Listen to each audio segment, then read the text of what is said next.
विदेश मंत्री एस जयशंकर ने आज एनडीटीवी के एडिटर इन चीफ संजय पगलिया से बातचीत में कहा कि दुनिया चाहती है कि भारत उसका मैन्युफैक्चरिंग हब बने। अब आप सोच रहे होंगे कि भारत के चाहने तक तो ठीक है, लेकिन दुनिया भारत को मैन्युफैक्चरिंग हब के तौर पर क्यों देखना चाहती है? इसके पीछे 3 बड़ी वजह हैं। ये वजह मैं आपको बताऊं, उससे पहले देखते हैं कि आखिर जयशंकर ने क्या कहा। The world wants more supply chains. It wants redundant, resilient, reliable supply chains. The world does not want to see concentrated manufacturing in limited geographies. The world wants to see trust and transparency when it comes to digital business. The world wants business to be business. I think today we are trying to take full advantage of this. And if you look, whether it is starting with the quality, the human indices, the literacy, the skills, the digital, the manufacturing, the easier to do business, the easier for living. All these are part of a total package. तो पहली वजह, जयशंकर ने क्यों कहा कि भारत दुनिया का manufacturing या फिर दुनिया भारत को मैन्युफैक्चरिंग हब के तौर पर क्यों देखना चाहती है, तो इसकी सबसे बड़ी वजह है पश्चिमी देशों को एहसास होने लगा, ख़ासतौर पर अमेरिका और यूरोप को, जो कोरोना महामारी, याद कीजिए 2020 मार्च का महीना, जिस तरह से मोनोपोलिस्टिक मैन्युफैक्चरिंग ने दुनिया भर में सप्लाई चेन को ठप कर दिया था।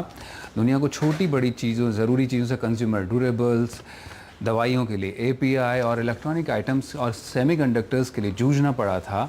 तो उसके लिए अब दुनिया चाहती है कि एक ऐसा विकल्प तैयार हो जो थोड़ा डेमोक्रेटिक हो, जहां से सप्लाई चेन रेगुलर रहे। तो उसके लिए भारत एक फेवरेबल पार्टनर इस वक्त पे दुनिया को नज़र आ रहा है। इसकी दूसरी बड़ी वजह है इंडिया का लगातार तेज़ी से आर्थिक तरक्की करना। जैसा कि प्रधानमंत्री नरेंद्र मोदी भी कई दफ़ा इस बात को कह चुके हैं कि भारत जल्द ही 5 ट्रिलियन इकॉनमी के आंकड़े को छू लेगा। तो लगातार इंफ्रास्ट्रक्चर में बढ़ोतरी हो रही है और ईज़ ऑफ डूइंग भी तेज़ी से सुधर रहा है। तो इसे देखते हुए पश्चिमी देश ख़ास तौर पर भारत में निवेश करने की और रुख कर रहे हैं। तीसरी वजह, सबसे भरोसेमंद और फेवरेबल पार्टनर का होना।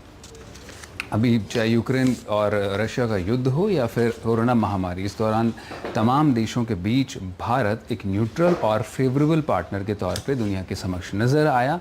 यही वजह है कि लगातार वैश्विक मंच से कहा जा रहा है कि भारत को इस वक्त एक अहम साझेदार माना जाए और उसे एक मैन्युफैक्चरिंग हब के तौर पर खड़ा किया जाना चाहिए। और इसी लेकर हमने Indian institute of foreign trade के प्रोफेसर राकेश मोहन जोशी से भी बात की। उनका भी यही कहना है कि बेतहाशा महंगाई और कई देश आज स्लो डाउन की स्थिति में हैं। उसकी वजह सबसे बड़ी कोरोना महामारी के दौरान हुई सप्लाई चेन में बाधा है।